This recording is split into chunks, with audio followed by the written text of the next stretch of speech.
MP board के class 9th के सभी विद्यार्थी ध्यान दीजिए, 3 जनवरी का आपका एकदम रियल पेपर यहां पर आ चुका है। देखिए बाहर से देखकर आपको लगता होगा कि फर्जी पेपर है, लेकिन मैं आपसे पक्का वादा करता हूं, देखिए हम गलत जानकारी नहीं देते हैं, ठीक है। पहली बात मैं यहां पर क्लियर कर दूं, जिन्हें भरोसा हो वही पेपर देखिएगा, 100% आने वाले हैं। ये क्वेश्चन आएंगे, पेपर ऐसा भले नहीं आएगा स्ट्रक्चर, लेकिन क्वेश्चन जरूर 100% आने वाले हैं। तो एक बार आप जरूर इन प्रश्नों को देखकर जाइएगा। मैं चाहता हूं कि आपको 75 से 75 नंबर आए, तो इसलिए आपको पेपर जरूर देखना चाहिए। एक घात वाले बहुपदों को क्या कहते हैं?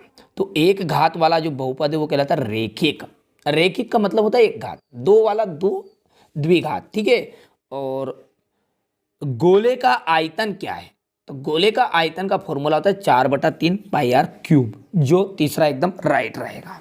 3x इक्वल 24 है, तो x का मान कितना होगा? तो देखिए जैसे 3 बटे में जाएगा तो सीधी सी बात है कि 3 अठे 24 हो जाएगा, दूसरा राइट हो गया।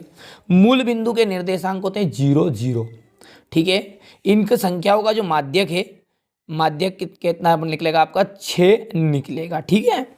चलिए आगे बढ़ते हैं। चतुर्भुज के चारों कोनों का योग होता है 360 डिग्री, ठीक है। त्रिभुज के 3 कोनों का योग 180 डिग्री है, पर चतुर्भुज के 4 कोण दिए हुए तो वहां बनेगा 360, ठीक है भैया। चलिए आगे बढ़ते हैं। क्वेश्चन नंबर 2 में रिक्त स्थान दिए गए 6। 2 वृत्त सदैव कैसे होते हैं? समरूप होते हैं। यदि 2 असमान कोनों का योग कितना होता है? 180 डिग्री होता है।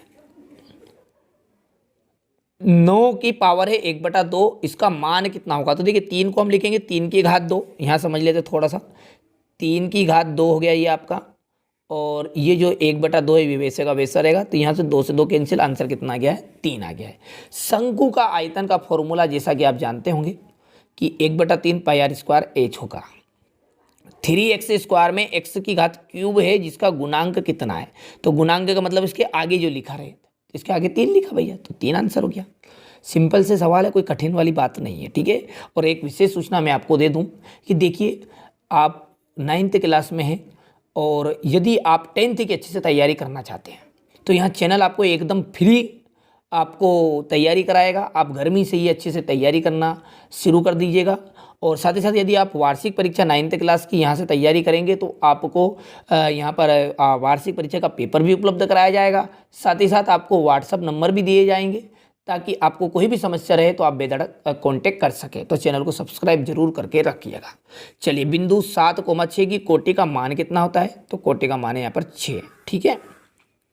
कोटि का जो मान है वो होता है 6 भैया, ठीक है। यहाँ पर 6 रिक्त स्थान में कोटि का मान का मतलब देखिए हमारे बता नहीं पाया अभी। तो बिंदु क्या है, एक्स जो होता है वो भुज होता है, और वाई जो होता है कोटि होता है। पहला जो मान है वो एक्स रहता है, और दूसरा जो मान रहता है वो वाई रहता है, ठीक है। तो कोटि होगी 6। यहाँ पर है 0.1, तो देखिए 0.1 का हो गया 1/10, एकदम राइट। एक्स की घात 3 और वाई की घात 3, इसका फॉर्मूला ये यहाँ पर रहा। सरल कोण जो है वो आपका 180 डिग्री, और इसको आप यदि हल करेंगे तो ये आ जाएगा आपका 1/2।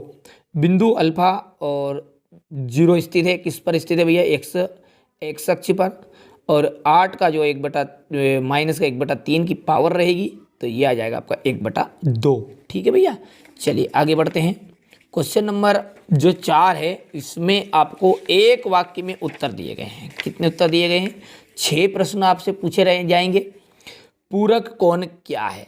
देखिए पूरक कोण की यदि आप परिभाषा यदि देखें तो देखिए यहाँ से आप परिभाषा देख सकते हैं। पूरे के वैसे आंसर भी आप यहाँ पर स्क्रीनशॉट ले लीजिएगा, ये सारे के आंसर भी है, ठीक है।